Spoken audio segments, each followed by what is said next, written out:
I never expected a calm reply to have the power to change everything. My name is Ryan, I'm 32, and I manage a small IT team in Dallas. My girlfriend, Vanessa, had been distant for months. The laughter we once shared, the casual touches, even the easy conversations had slowly disappeared. At first, I thought it was stress, work pressure, family obligations, the usual. But the truth hit me hard one evening. We were sitting in our apartment, her face tense, her voice tight, when she finally said it. "Ryan, we should break up." Her words were sharp, deliberate, like a blade I hadn't seen coming. For a second, I felt that rush of panic, the instinct to argue, plead, or beg. But something in me paused. I had spent months trying to fix things, pouring my energy into a relationship that was quietly slipping away. I had tried asking, explaining, compromising, and even giving her space, but none of it worked.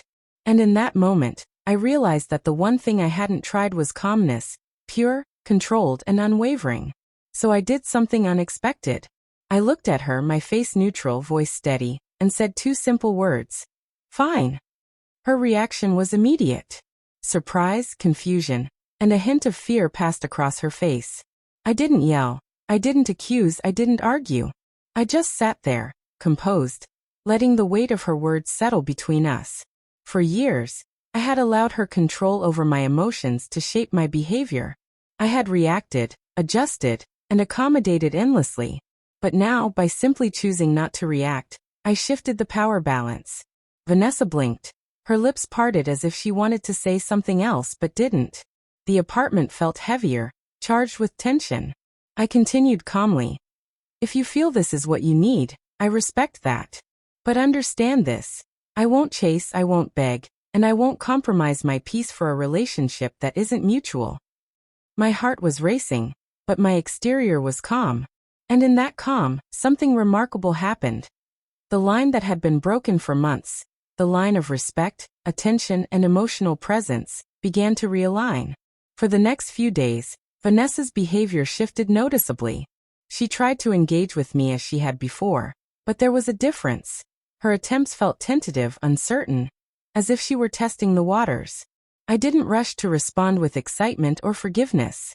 I kept my calm, measured demeanor, showing that my life, my happiness, and my peace were not dependent on her decisions. The dynamic in our relationship began to change subtly but significantly. I noticed small things at first. She would make eye contact without looking away, linger near me in the kitchen while I prepared coffee, and even ask for my opinion on matters she had previously dismissed. It was as if my calm, non-reactive response had forced her to reconsider how she had treated me. The power of silence, the strength of restraint, had shifted the narrative from one of confrontation and blame to quiet reflection and accountability. Then came the real test, a weekend we had planned months ago. In the past, these moments would have been tense, strained with unspoken complaints or cold shoulders. This time, Vanessa arrived with a smile, genuine and unforced. She initiated conversation, laughed at my jokes, and even suggested a spontaneous drive to a nearby park. I played along, enjoying the moments without overextending or trying to orchestrate reconciliation. I let her show her intentions through actions, not words, and it was clear she was reevaluating her own behavior. One evening, as we sat on the couch watching the sunset through the living room window, Vanessa finally spoke the words I had been waiting for.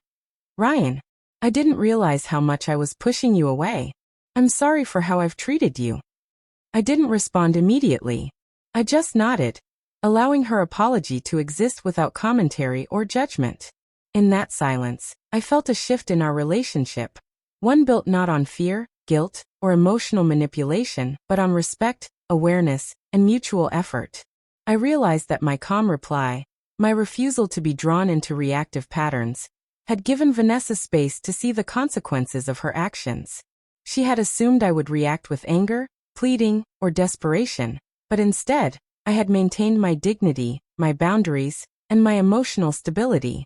And in that stability, she found the reflection of a partner worth reconsidering, worth valuing. The breakup she thought she wanted was no longer a path she could take without confronting herself. In the following weeks, the transformation in our relationship became undeniable. Vanessa started engaging in ways she hadn't for months. Simple gestures, like holding my hand without prompting, leaving little notes, or initiating conversation, gradually rebuilt the emotional bridge between us. Each of her efforts felt authentic, a reflection of her own realization and accountability, rather than a reaction to my attempts to fix everything. For the first time, I felt like an equal partner in the relationship, not someone constantly compensating for her disinterest or indifference. The tension that had filled our home, the unspoken frustration, the cold silences, the constant feeling of walking on eggshells, slowly dissipated. Our interactions became lighter, more genuine, and more connected. I discovered that true influence in a relationship doesn't come from begging, arguing, or overextending oneself. It comes from maintaining personal boundaries, staying composed, and allowing actions to speak louder than words. One evening, Vanessa turned to me with tears in her eyes. "I was wrong," she whispered, voice trembling. "I didn't appreciate you, and I let my frustrations push me to say things I didn't mean. I see now that I was taking your patience for granted." I held her hand and simply said, "Thank you for saying that." There was no overreaction, no dramatic declaration of forgiveness, just calm, just presence.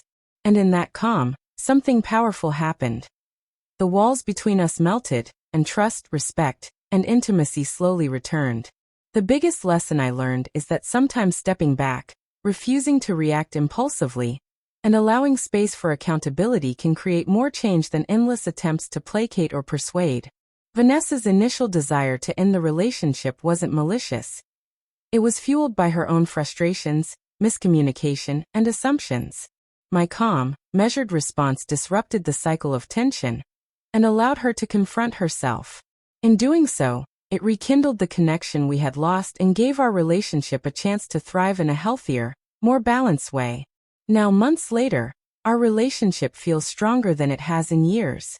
The fear of loss, the constant arguments, and the emotional distance are gone. Vanessa and I share moments of genuine intimacy, laughter, and closeness. Moments that weren't forced or coerced, but earned through awareness, reflection, and mutual respect. What started as a simple find became a turning point, a quiet catalyst that restored balance, dignity, and a deeper connection that neither of us thought possible just a few months prior.